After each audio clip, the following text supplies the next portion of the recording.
Welcome to the Energetic Psyche, a weekly podcast hosted by yours truly, Dr. Adrian Campbell. This week, for episode 46, I have Dr. Cacky Mellor joining me to explore the concept of archetypes from a depth psychological perspective. What are they? Where do they come from? And how can we work with them to improve our lives? Thank you for joining us, and I hope you'll enjoy this podcast episode. Everybody, welcome to the Energetic Psyche, a weekly podcast hosted by yours truly, Dr. Adrian Campbell. This week for episode 46, I have Dr. Cacky Mellor joining me to explore the concept of archetypes from a depth psychological perspective. What are they? Where do they come from? And how can we work with them? A little bit about Dr. Cacky. Dr. Cacky is a visiting assistant professor at Lesley University's Mental Health and Wellbeing Department and has a remote somatic private practice, Somatic Reclamation, where she works with individuals. She has spent the past 15 plus years studying the power of words on the body, mind, soul, and community. And we are so lucky to have her here with us again tonight. Thank you so much for joining me. Yay! Thank you for having me. It's always such a joy to get to spend time with you and be in conversation. Yes, I know. We always have a good time. We do. Yes, absolutely. So tonight we're talking about archetypes. And you know, the word archetype, I think, kind of similar to alchemy, actually, or somatics, is used in a lot of different ways, not necessarily right or wrong, right? But everyone has a different perspective on what an archetype is. But in Jungian psychology specifically, archetype is a very big deal. Archetypal energy, image, very big deal. Kind of one of the foundational blocks, I would say, of Jungian psychology. Yeah. To the point where, James Hillman ended up working with that specific piece of Jungian psychology so much that he was coined as the father of archetypal psychology, which I heard that he was actually not down with. Like, I heard he didn't like that it was called that. Yeah. Because, he was that guy. Well, it's so, it makes so much sense that he would push back against that because he wants to open it up rather than try and contain it. And did you know that Jung also was adamantly against anyone calling themselves a Jungian because you aren't a Jungian because you're not Carl Jung? No, but that makes a lot of sense. Like, seriously, here's the thing. And if anyone is listening or watching this and you are a staunch, Jungian, all about depth psychology, which I am. I have a PhD in it, right? It's important to me. Also, I know enough people who are really so far into Jung's work that they treat him like a guru. Yeah. And I don't know that that's appropriate. The guy was brilliant. He came up with some amazing foundational theories, and I love all the post-Jungians that have taken things beyond that and done so much more with that. But I think that when we get so fixated on one person and how they did things, especially when, it was 100 years ago now, we got to allow for some change and shift. And that's, I think, why I really loved Hillman, because he was like, yeah, this is great, but let's burn some shit down too. Moving it forward. Yes. And I also love, I really agree with what you're saying too, because I love Carl Jung. I literally have his handwriting from the Red Book tattooed on my arm. I love Carl Jung. And it is because of how much I appreciate him that I also have to hold him accountable as a flawed human being. I'm not going to right turn him into a godlike figure. He is a human. He is flawed. There's flaws in this work, and that's part of what I feel is my work, is to sit with the flaws and to do what I can to repair those scholarship for the scholarship's sake, as well as for all of the folks who've been harmed by that work. That's the whole point of scholarship, right? Is to be a stepping stone and a building block, not to be the end all be all, because it's not the gospel, it's scholarship. You know, and that's one of the things that I often remind myself when I'm doing research is it's like, I don't need to solve all the world's problems. I just need to do my little piece that somebody can then do their little piece and their little piece and their little piece. And we eventually build this beautiful wall together, right? And help create understanding. I love that too, because in its own way, all of these themes are very connected to our focus for today in archetypes, because it's almost like we're focusing on like this one little facet that's being presented to us. What is our work? What is our connection to this something greater than me? And how can I show up and engage and contribute in a meaningful way? Whether that's in scholarship, whether that is in being willing to sit with the discomfort of imperfection and humanness. Or working with archetypes. Yeah. So we have a couple comments that I'm just going to call out because it's Scott, this guy I know that I used to work with. He's a great guy, but he says the red book is a must in every stocking this Christmas. Those would have to be really big stockings. They better be a really big stocking. That stocking holder better be robust. Yeah, because they are heavy. I mean, you can get the abridged version, of course, the reader's version, right? I have both, but yes, I had to try it. I thought it was That's great. So funny. Thanks, Scott. Scott. Oh my God. Okay, so why we're here? Archetypes. Yeah. Oh my gosh. And Elliot, can you see these comments? No. By the way, so Elliot, Dr. Elliot says, Dr. Cacky, your hair is beautiful. I agree. Her hair looks great tonight. Oh my gosh. This is going to be a good one. This is by the way, this is the last live show of 2024. And I'm really happy that Dr. Cacky is here with me for this one because it's special. I've done 46 episodes this year, which is wild. For someone that doesn't really stick with stuff, it's not really my thing. I'm kind of impressed by myself, to be honest. And I've had so much fun with everybody, really. So it's not over. Anyone listening or watching is not over. We're going to continue next year, but I've learned a lot. And we're going to shift a few things around. So make sure and stay tuned. Keep an eye out for what comes next. But Anyway, archetypes, why we're here. So Cacky and I talked about a few different ways to introduce this topic because archetypes are elusive, really. And so I figured we would just kind of build up. So I looked up the Merriam-Webster dictionary definition of archetype, and it is the original pattern or model of which all things of the same type are representations or copies.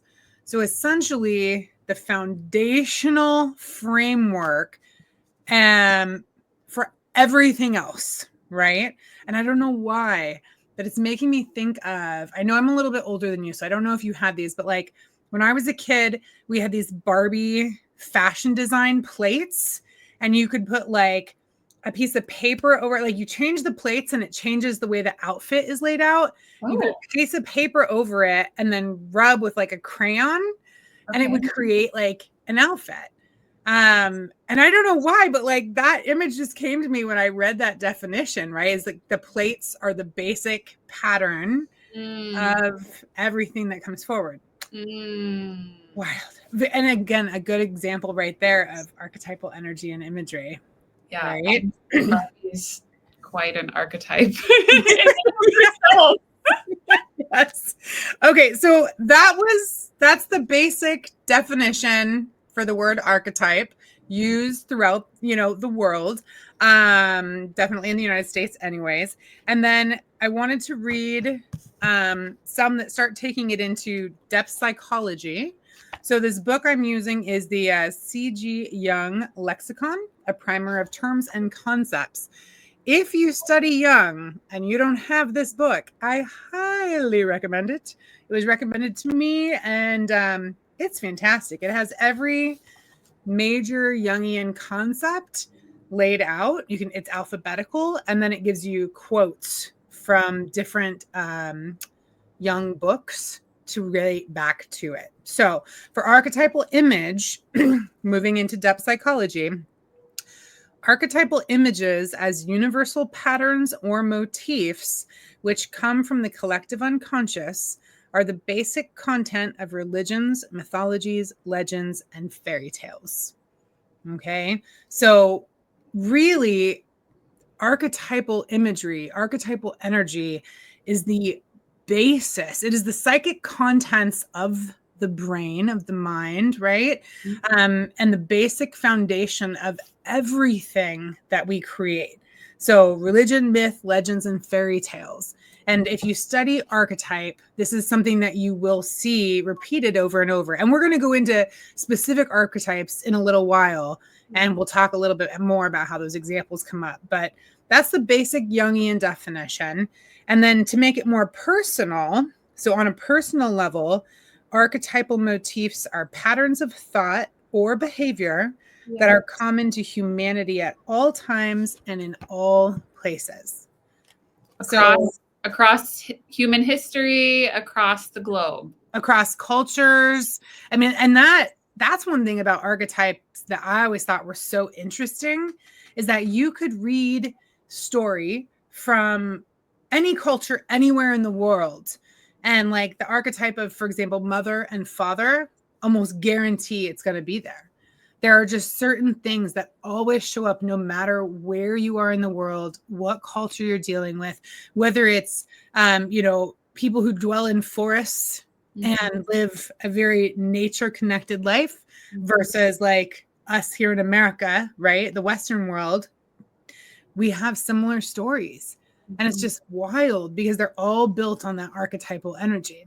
And then the final definition, which is not a definition. So it's funny because I wasn't sure if I was going to include this, and Dr. Cacky and I were talking about the elusive nature and how you really can't define it. Like the definitions I just gave they're the simplest, most basic way to talk about archetypes. So if you don't work with this stuff, it makes it tenable. It's something that you can actually like grasp, right?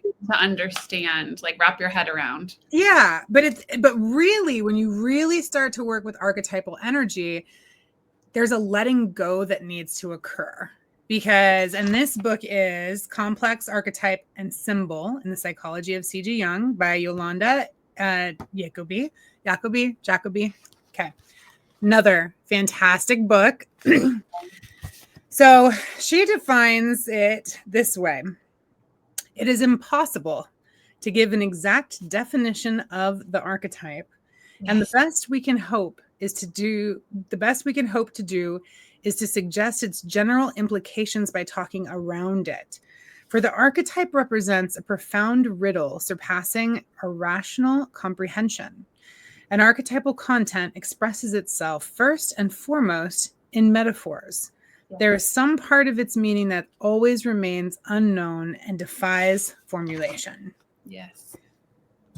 So that's more of, we'll say, the working definition for people who study depth psychology, is that you really, it almost reminds me of like when you look directly at a star, it starts to darken, but if you catch it out of the corner of your eye, that's the brightest it will be in the sky.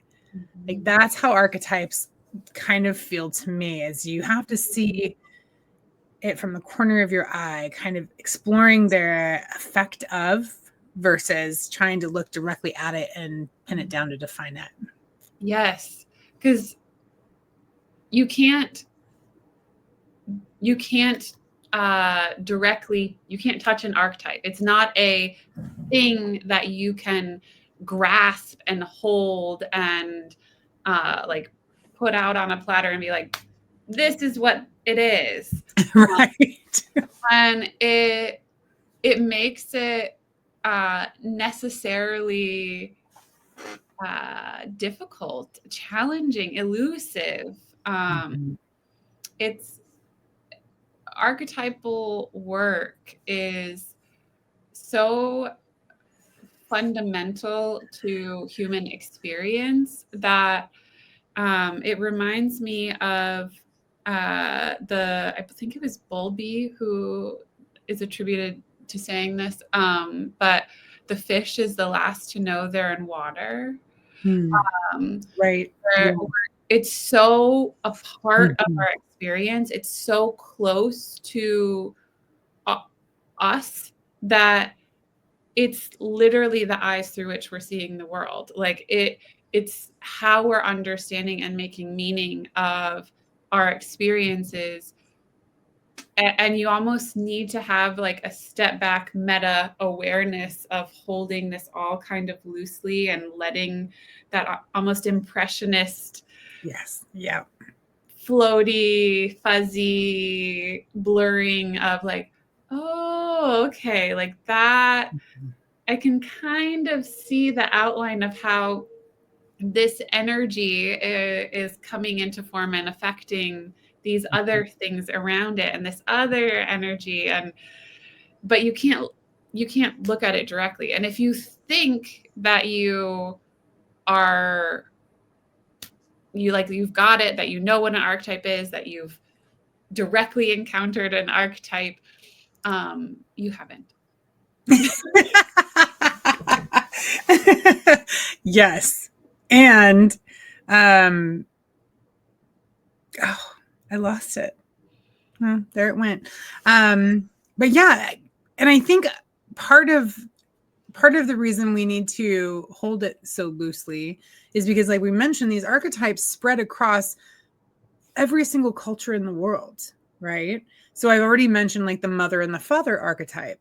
So these are present in all these different cultures, but they don't show up the same way. Yes. Right? Like the archetype is there, but they don't show up the same way. And so if we try to define, well, this is what a mother is, this is what a mother does, this is what mother energy is, and then we find a culture where that doesn't fit, is the archetype not there? No, the archetype is there. It's just not the same way in relationship with them as it is with you.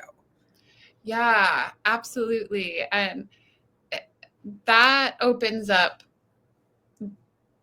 our personal relationship with how these archetypes are presenting to us and what is being evoked within us when we do have these relational encounters.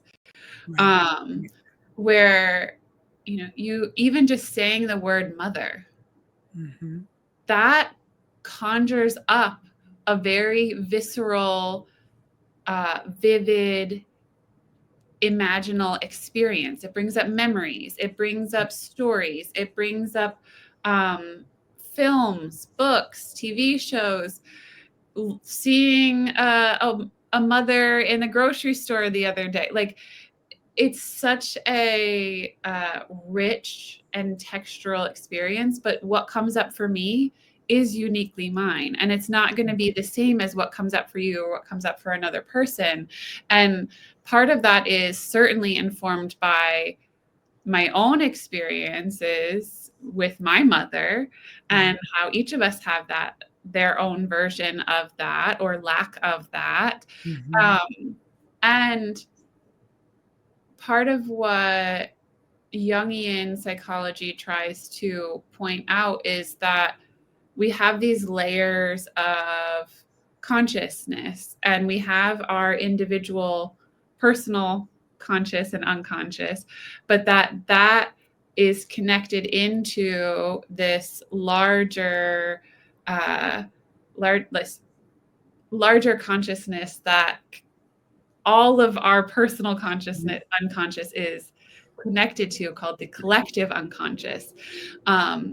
And that is where a lot of that archetypal energy starts to come through, is up through the collective into the personal, and then it feeds back into the collective. So it's almost like a disco ball. Yes. Yes. I have my one little mirror on the disco ball. That's my personal relationship and encounter with the mother archetype. And then everyone else has theirs, and it creates this larger picture. And all of them are important and meaningful and make up the whole, but we can never fully understand everyone's unique experience that's contributing to the whole. Perfect. Beautiful. I want to like clap for you. Beautiful. Yes. I mean, and like, even just the way you started out, where you were describing all the different ways that mother shows up in our culture, right? Through the memories and the images and the pictures and the stories and the movies and all of this. And then your own personal experience of mother, your mother, the friends that you have that are mothers, the mother within you, and all the ways that mother comes out through your personal interactions with others. Like it's all mother, right? And it's all different. And even a movie that has to do with mother is going to, like the disco ball, reflect off of all of us in individual ways. And yet it is still mother, right? Yeah, exactly. And that's where a lot of the power of storytelling comes from, is tapping into those deeply archetypal experiences that do resonate with the individual and the collective in such a profound way that it's almost like rattling the bones of our unconscious. Yeah. Well, and and one of the things I was reading before we came on tonight, because I had to brush up on my archetypal stuff, it was talking about how archetypal energy often is one of the ways that we connect with the numinous. Right? Is through bringing awareness to the presence of archetypal energy, allows us to move into that space. And, I shared a dream that I had with you earlier. That was when archetypal energy really hit home for me. And I've had a few, I feel so lucky. See, this is the thing, is like, I think I've had a few archetypal dreams, and it's like you wake up and you're just like, what? I don't know. I do. I get so excited. I'm like, holy crap, that was amazing. Because an archetypal dream is different in that way. Like, like I tell people, if you wake up from a dream and you are like wide awake, you remember everything that happened, and you're just like, oh my God, like it feels different. Like there is a weight to it, a gravitas, right? Because that energy showed up to bring you something very specific and very important. And for me, I'd say that's where like my most my conscious connections to archetypal energy have been, is when I'm sleeping and, not awake. But I really feel like that's when I've had my most important connections with archetypal energy. And for me, the ways that I know that they're archetypal, like I said, one, you wake up and you just feel it. It feels different than any other dream that you have. Like something happened, right? Where you're like something really just fundamentally shifted within you. Another way is like, and this happens with visitation dreams too, spirits, but like a knock at the door. Anytime somebody is entering your dream, because if you think about it, most of our dream scenes, things are just there, right? Like they might show up, but they'll like almost poof, or they're just there, or the person's there and you're talking to them. But when somebody or something walks into your dream, walks through a doorway, opens a window, where you actually see them entering, those are the ones that I've noticed are more archetypal or visitation dreams. And then the one that I had that I shared with you, that was like, I know I worked the dream because of course I worked the dream, but I don't even remember what the dream was about. Totally. Right. However, I was struck by lightning. I remember in the dream I was falling through the sky, and I don't have falling dreams. I've never had a falling dream in my life. And even this one, it wasn't like, falling, right? It was more like, falling. And I got hit by lightning right when my house actually in real life got hit by thunder. So I like woke right up and I felt like this pressure in my chest where I had been hit by lightning in my dream. And my entire house was rumbling with this thunder because there was this crazy storm going on. And I just remember like laying there in bed, like seriously not fucking knowing what had just happened. Because I was like, was I awake? Was I asleep? Like, and I mean, like I said, those are the dreams you wake up from and you just know, like, you know that there was something different about that. And obviously I get excited, right? Because I'm like, and then, but I think it's just amazing because that's the connection to the numinous, right? Mm-hmm. To the place where we all come from, whatever that might be. And I think that connection to the archetypal energy helps us connect and be present with the numinous in that way, which is, you know, it's indescribable. Like I could use words like beautiful and amazing and all that kind of stuff, but it's more than that. It's so much more than that. Yeah. I remember Joe Coppin first talking about archetypes, Dr. Joe Coppin, at Pacifica. And he talked about like, similar to what we're talking about, like we can interact with the archetype representation of an archetype of sitting in a chair. Like we recognize chairs, you know, there's been something to sit on throughout human history. It might not have been called a chair, but everyone that's a recognizable form serving a recognizable purpose throughout time and space. But he would talk about how the archetype of chair lives on Mount Olympus, and that it is part of the divine. That really, when we're talking about archetypes, these are our sacred primal energies that then we're interacting with a representation of. So there's the mother archetype that lives on Mount Olympus or in the collective unconscious or in the divine. Up there. In the numinous. Everywhere. Yes. And then we have our tangible representations of mother that we get to encounter. So it is this deeply numinous, sacred, divine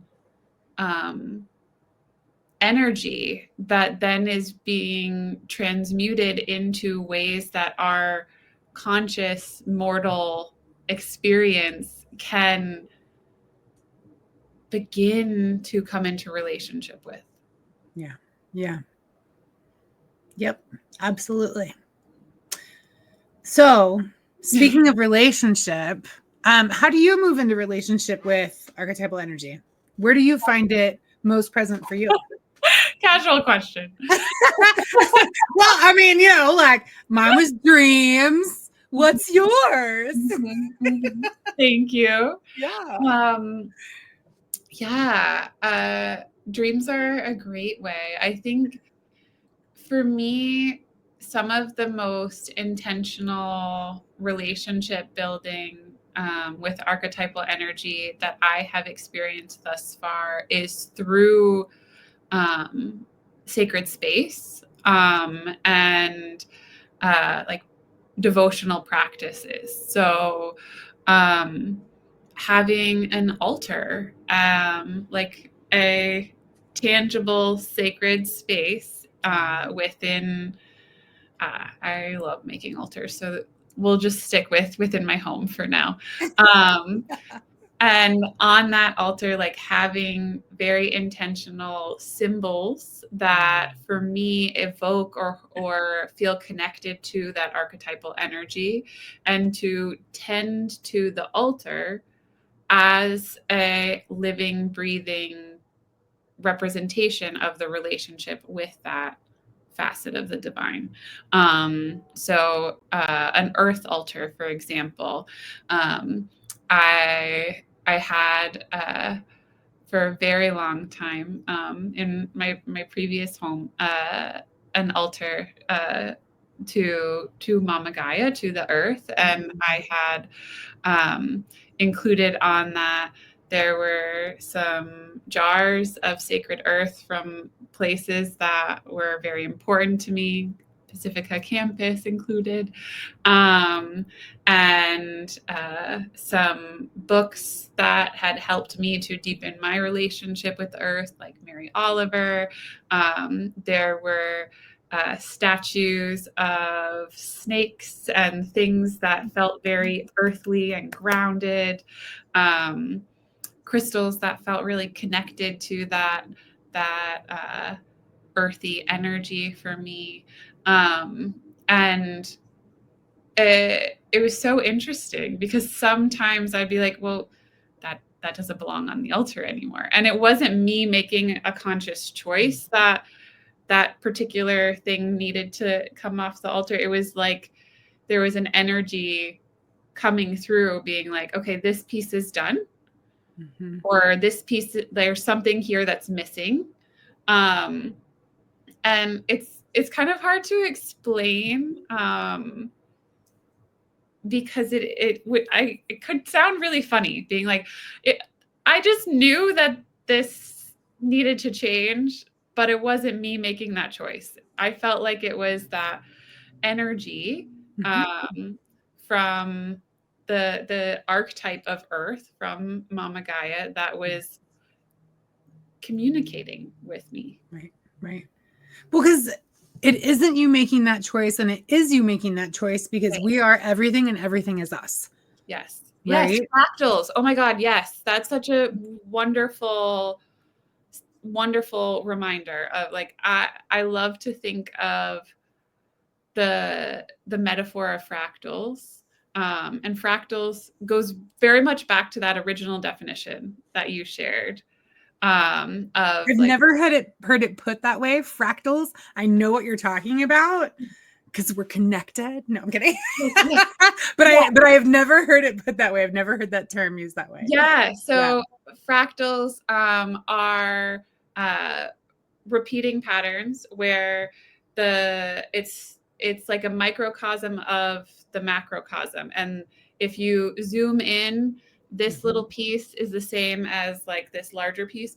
The Fibonacci sequence is a fractal that's pretty recognizable. Or a lot of times if you look at different aspects of our body, where it's like where something really small looks like something much bigger. I'm trying to explain fractals, and I feel like it's hard to explain without a visual. Because we're image people. Yeah. Yes. But essentially, we are everything and everything is us. Yes. It, here my hands. It is it. Is yes. it. Is it. Yes. There's the image. The disco ball. Like there's like the one pane of the larger disco ball. Right. And yes, it's all connected. Yeah. The tide pool in the ocean. Yes. That's the metaphor I use for the unconscious all the time, right? Or even just us existing is we are our own little harbors or our own little tide pools within this giant ocean, but we're still the ocean. Right. Yeah. Right. Yeah. Yes. Well, that's beautiful. All your little altars. And I'll just say, because every time I bring this up, I just want to throw it out there. Anyone can build an altar, and it doesn't have to be anything special it's always special, but it doesn't have to be something specific or done a certain way that is prescribed by some outside authority. Like you can make an altar this big. You can make an altar in like a matchbox. I used to have a matchbox altar, right? You could make an altar, an entire bookcase. Right. Like you can do it whatever you want. I have one in the cup holder of my car. Yeah. And so it really is just about like a way for you to create that sacred connection with the numinous, the spiritual, those archetypal energies. And I mean, so talking about different ways to connect, right, with archetypal energies. I shared with you earlier, we talked too much before we come on here because I share all my stuff and then I got to share it again. Anyway, so we talked earlier about how when I write papers, I often go through this deck. I have a deck of archetypal cards. It's a Carolyn Mist deck. I looked everywhere. I couldn't find it. I'm sorry, guys. I can't give you a visual. And now I'm like, I'm going to go buy another one, even though I know it's somewhere. But it's Carolyn Mist, and it's a deck, and it's, I mean, probably 50 to 70 cards. It's a lot of cards. And each one has a different archetype listed because there's, you know, we're going to chat about a few very basic foundational ones, but there are so many archetypes out there, really. But when I would sit down to write paper or work on a project, I go through the cards and I see who wants to be a part of my project. And so I'm really, you know, connecting with the archetypal energy of each of these images as I think about my topic and where I want it to come from, where I want it to go, and which of these images can help me best facilitate that, right? It's like putting together a group project and choosing your team members. So that's another way that I connect with that energy as well. And like in a very practical sense. Yeah. Cause I love that because the energy, connecting in with the energy of the archetype helps to evoke that energy within ourselves and within the projects that we're working on, the conversations that we're having. Like, I know, for example, like when I was preparing for a big meeting, I was really nervous and I tried to connect with specific archetypal energies to feel solid, grounded, supported. Like I had that like community at my back, like you're talking about. And so, yeah, the applications for this type of relationship with archetypes are endless. Yeah, because I mean, if we think about archetypes as being the foundation, right? So like when I do work with like Reiki and spirit energy and all of that fun stuff, we talk about guides. We talk about ascended masters and spirit guides. And what are those if not representations of archetypal energy? Yeah. Right? Like you call on specific guides to help with specific things. I mean, sometimes you got a generalized guide who's your buddy, but there are very specific ones as well. And so we had chatted about what archetypes we wanted to specifically kind of talk a little bit about. And Dr. Cacky and I decided mother, father, king, queen, similar but not the same. And as far as mother and father, king and queen, right? And then the puer and the elder. Yes. And I like these 6 because I mean, people could argue about what are the foundational archetypes all day long, and we're just not going to do that. That's right. Other people can have that argument. That's right. Not interested. But these 6, I think, are ones that everyone can connect to at different points in their life. And, you know, one of the ways that I have shared about connecting with archetypal energy is like, so those 6 I just listed, taking time to sit with each one and just define what that means for you. Like, so we've already talked about mother, right? So like sitting down and doing some journaling around mother. So writing out all the characteristics of mother, then memories, reflections, right? Reflexes. How does it make you feel? What comes up in your body when you think of mother? And I don't mean the word mother. We're going image here. So sound, visual, the word, the feeling, the overall sensation. Yes, the tactile, all of that, right? But really just digging into fleshing out what that image looks like, feels like, is like for you. And don't be afraid to color, draw, make pictures, move your body. Exactly. And like really like, what is that energy for you? And then do it for each of those 6. And to take it a step further too, I would even say exploring where this energy comes up most often in your life, when, who you happen to be around when it comes up. And it just, doing this exercise helps you connect to elements of yourself that may be in the shadow, the unconscious. So it's bringing a higher level of awareness to your behaviors, your actions, your thoughts that are connected to archetypal energy, aka complexes, which we're not going to talk about on this show because that's like a whole nother thing. But it will help bring awareness to how these energies are playing out in your life to give you a little bit more control. Yeah. Right? Agency. Oh, I love that. Yeah. Not control, but agency. Beautiful. Yeah. Because I mean, this is another thing. In depth psychology, when I say this, it's like, it's cool, but like, you're not really in charge. But then if you're not in depth psychology, you're like, what? What do you mean I'm not in charge? I control my life. And that's like when I work with my clients, I always say we want to learn how to co-create, right? Because we're not in charge, but we do have some agency. I also say like, go with the flow, but use your rudder. Like, oh yes, you can direct things, but but don't fight your way upstream because that's just exhausting, right? But yeah, so spending some time, I think, with those and digging into where they come up could be helpful. I love that. Can I add? Yes, please. We're not talking about complexes, but I will say that doing this process of getting curious and exploring, unpacking, like, what does this archetype mean for you, it can be really fun.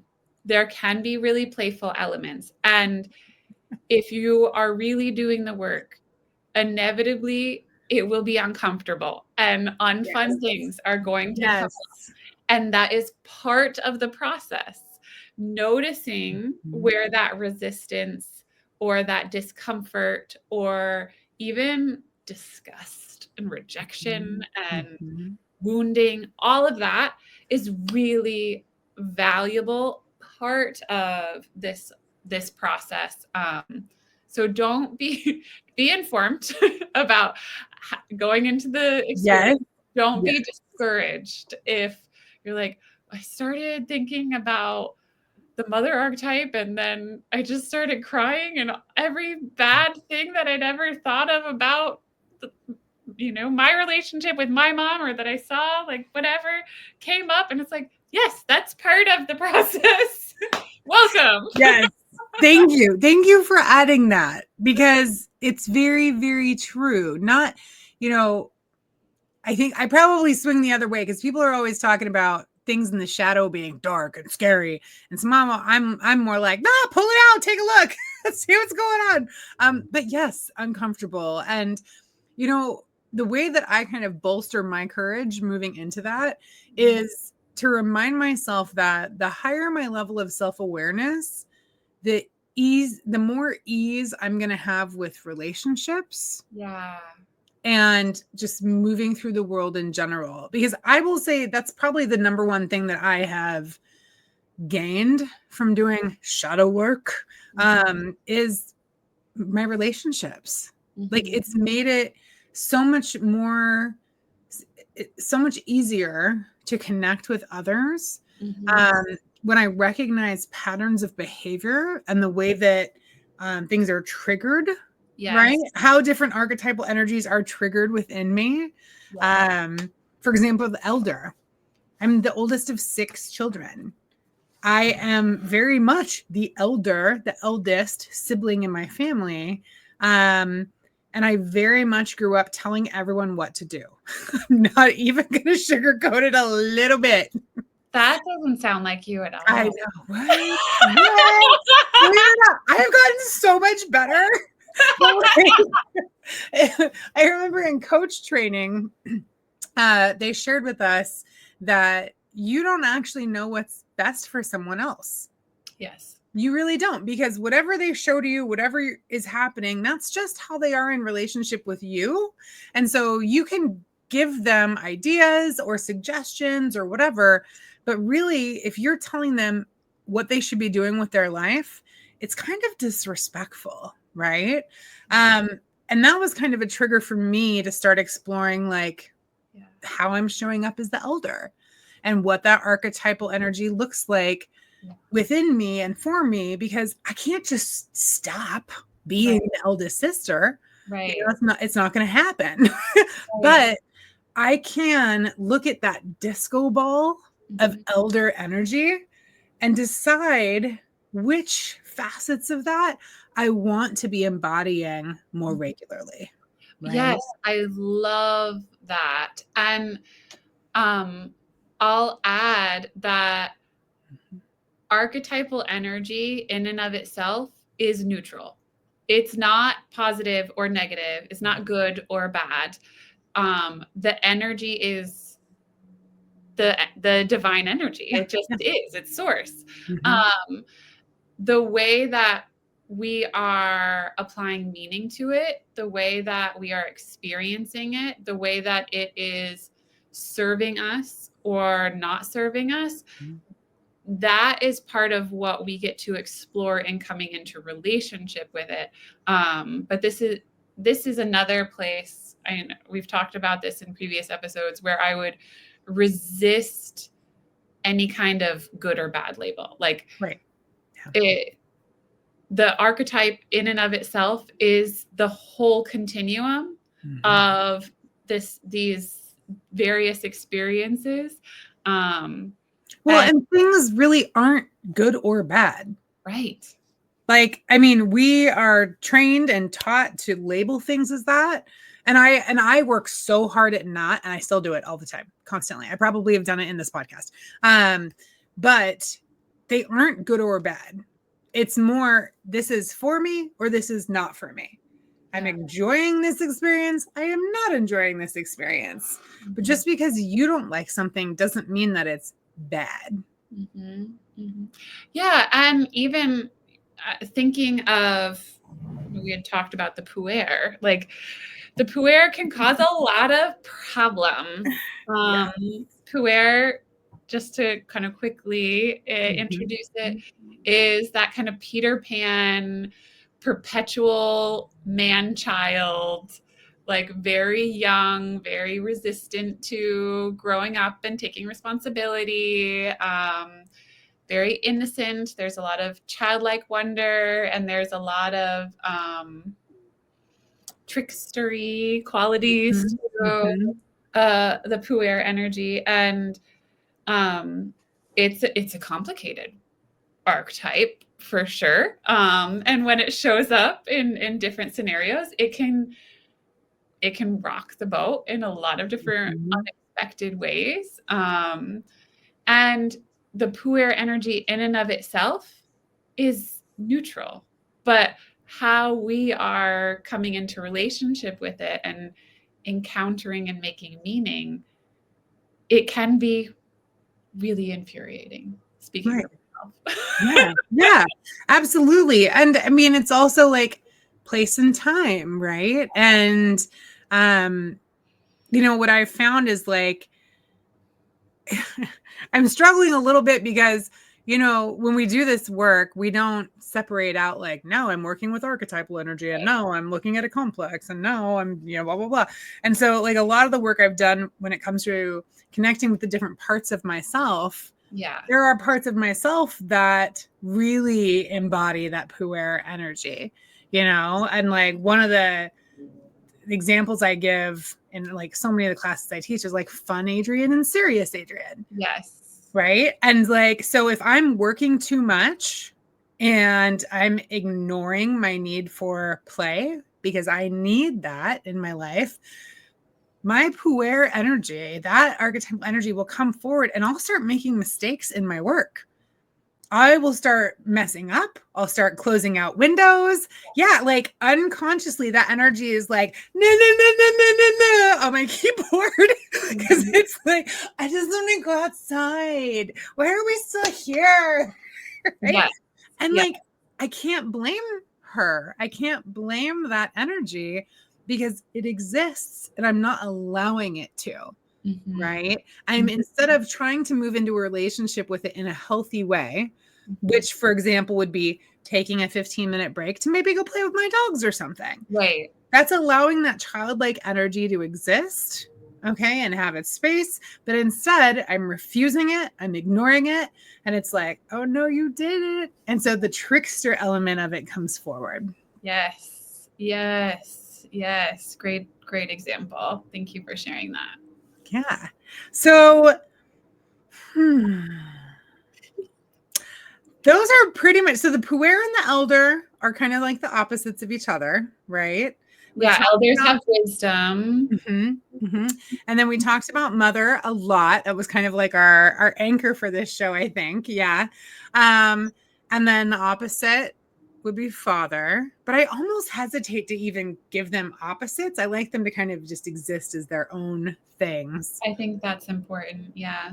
Yeah. And then the king and the queen. And I also just want to point out too that even though in our society, the mother, the father, the king, and the queen have genders associated with them, that does not mean that if you're a female or a woman or she, that you would only identify with mother or queen. You will also have king energy in you, and you also have father archetypal energy in you. Because we're all made up of the masculine and the feminine. And in Western society, I think we forget that and ignore that way too often. Yeah. Thank you. Thank you for bringing that in, because it's so a part of my understanding of archetypes that sometimes I forget to make that explicit. Archetypes do not have genders. Like that's not a thing. Like it's just divine energy, and it's having an expression that we get to see a representation of. It is not like there's no assigned sex at birth for archetypes. Right. Exactly. And when we engender them, we kind of tear them down. And tear them apart. It's like the labeling, right? And putting it in a box. And, I always go back to the like pinning the butterfly. Yes. When you pin the butterfly, you can only see so much of what it is. You don't get to actually see who it is, right? Instead, you get what. Right. You get to see the dead exoskeleton remains of the butterfly, not the living, breathing, moving, flying, gorgeous being. Yes, absolutely. And archetypes are very similar to that. Yeah. So making sure that you allow them to be all that they can be. Not in the army. I was like, I couldn't help it. It was like right there. If that has come up for me so many times in this episode, I'm not gonna lie. Like how I'll say something and there's a thing after it, right? Like, okay, sorry. It's from a Coastie too. I know. Well, you know the commercial, be all you can be in the army. Okay. I mean, everybody knows that. Yeah. It's like totally off track. But I went to a Catholic church for the first time in like, my God, 15 years on Sunday. And the big joke is like in Star Wars, they always say, may the force be with you. And you can always tell if someone's Catholic because they say, and also with you. That's like their response. So anyways, but there's been like 4 times during this episode where I've said something and there's like a auto response that I've had to like swallow. And on the army one, I just couldn't do it. I had to let it out because it got me. Oh my gosh. All right. See, it's okay. I'm letting us be a little bit looser. Letting us be. That's silly. Yeah, we're being a little looser and freer because this is the last live show of the year. So that's exciting. That's exciting. And I am excited for what comes next. So Me too. I'll be a little silly this year. That's fine. Be a little silly, a little sassy. All right. What else do we want to talk about when it comes to archetypes? We got a few more minutes. Yeah. We don't have to use them, but they're there if we want to. Yeah. Well, one other thing that I would add is that archetypal energy is really fucking big energy. So when we're talking about starting to open up a relationship and have these experiences, it's really important to have practices to ground yourself and center yourself and to come back to yourself. Because there is a highly intoxicating and seductive quality to archetypal energy. And it can be really easy to get entangled in and to over-identify with and become to lose yourself in it. Like it's something to be very mindful of and to not be scared of, but just have your practices to come back to yourself and to be in the here and now and feel your feet on the ground and recognize all of who you are and not fall into an energy exclusively. I don't know if that was quite it makes it. It's very much what I talked about during my research in Sicily this past summer when I presented in Sicily, talking about disassociation and first responders and how certain types of disassociation may be fed by archetypal energy. Yes. Because when we completely embody an archetype, there's no room left for us. Yes. And so us becomes dissociated. And in the research I presented, I was talking very specifically about the like warrior archetype. There's when the warrior archetype completely is embodied, there is no space for the frail human. The mortal. Yeah, there's no space for that person or that entity, right? So it's dissociated.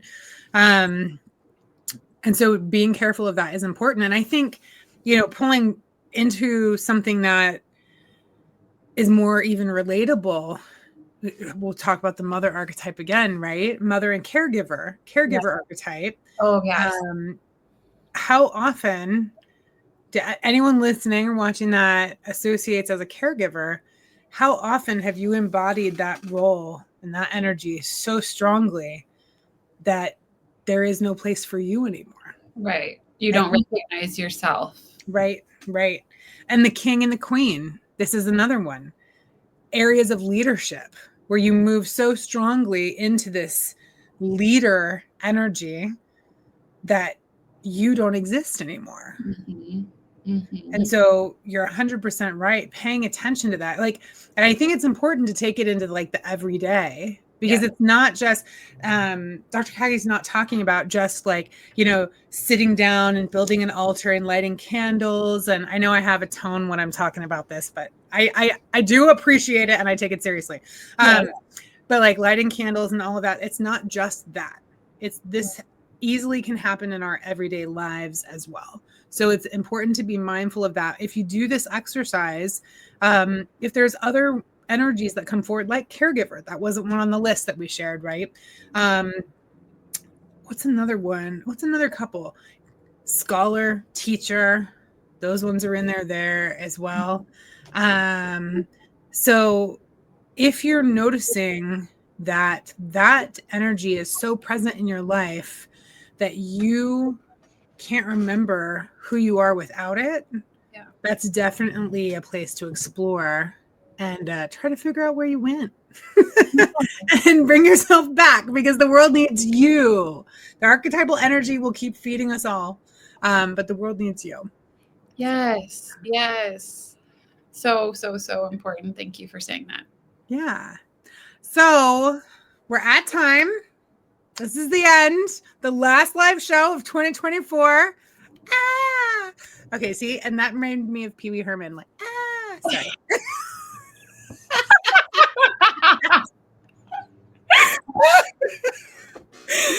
Okay, I'm serious again. Okay.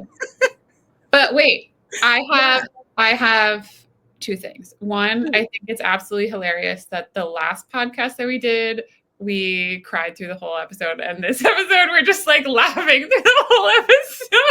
Oh my God, you're so right. I don't think I've ever cried so much in an episode. And we did. I cried like I ugly cried in that episode. Like, it was bad.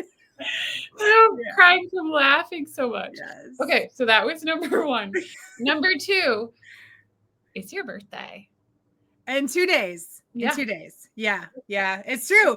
I'm going to be 45 in 2 days. I'm very excited, actually. Like, I know people get all like weird about getting old and stuff.